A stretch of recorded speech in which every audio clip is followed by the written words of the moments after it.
Good morning. Can everyone hear me? Yes.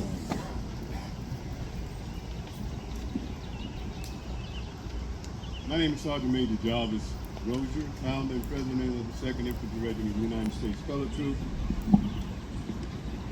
Living History Association, where our mission is to preserve, protect, promote, educate, and interpret the accomplishment of the many African American soldiers who fought for the Union forces during the Civil War. We're here today to commemorate those soldiers, those that gave the ultimate sacrifice, those that had no fear in giving up the ultimate sacrifice because they knew that their fight had a purpose. Many of them were enslaved themselves. There are over 209,000 African Americans that fought during the Civil War. We're here to commemorate them as well as over 31 graves that we have right here, soldiers from the 2nd Infantry Regiment United States Color Troop and the 99th Infantry Regiment Color Troops who fought here at the Battle of Natural Bridge. May 20th, 1865 is Florida's Freedom Day. This is our Freedom Day. I may have to talk about that other day, but this is our Freedom Day. May 20th, 1865. When over 9,183 enslaved African Americans were freed right here in Leon County. Over 62,000 in the state of Florida were freed on May 20th, 1865.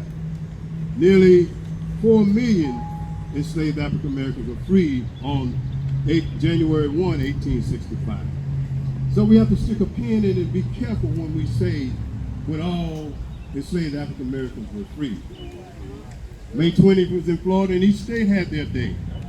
Texas had their day on June 19th, well after May 20th. I applaud Texas, but I've known that the Atlantic and the Pacific encompasses more than just Texas. December 6, 1865 was the day that all enslaved African Americans were freed. At that time, June 19th, the day that we were given another day to barbecue and fish fry and all of that kind of stuff, we still had over 4,000 of our enslaved African American ancestors still enslaved in Delaware and Kentucky and other territories. But let me get back. I just had to speak that a little bit. You know, because there's power in the truth. And we, at the 2nd Infantry Regiment USCT, try to speak power, speak truth to power. We're here to celebrate them that can't celebrate. We're here to celebrate them that did not enjoy the freedom that they fought for. You know, they had many abolitionists during that time. One noted abolitionist, Frederick Douglass. There were many.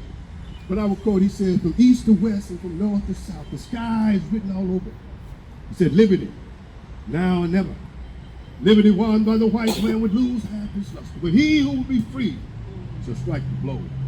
He said, it's better to die than to live a slave. This is the sentiment of every colored man amongst us. Remember Denmark Massey of Charleston. Remember Nat Turner of Southampton.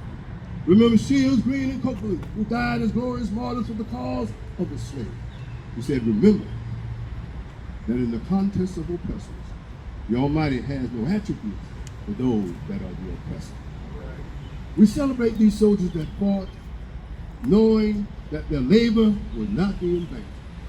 Many of them, their history was the Bible, and they prayed, and they knew maybe their freedom may be seen on the other side in glory. And they had many prayers. One such was coined, and when I speak and I talk to most grown-ups here, but we talk to everyone. We like to talk to our young ones, those that are coming up. And you know, their minds wander and they move around, so you try to say something that will gather them in and see the true meaning of what we're doing and why we're doing it. One of those prayers the soldier said was, let me live so that when I die, I might have manners, and I will know what to say when I meet my heavenly Lord. Said, let me live with the musket in one hand and the Bible in the other. That if I should die at the muzzle of the musket, die in the water or die in the land, I shall know that I have my blessed Jesus in my hand, that I had no fear, that I left my wife and little children in the land of bondage. I hear my little ones cry every night, where, oh, where is my father? But when I die, and the blessed morning rises, my feet shall stand in that glory. Bend one foot in the water, Lord, and one foot in the water. And then I shall see my wife and little children once again. This is why we do what we do.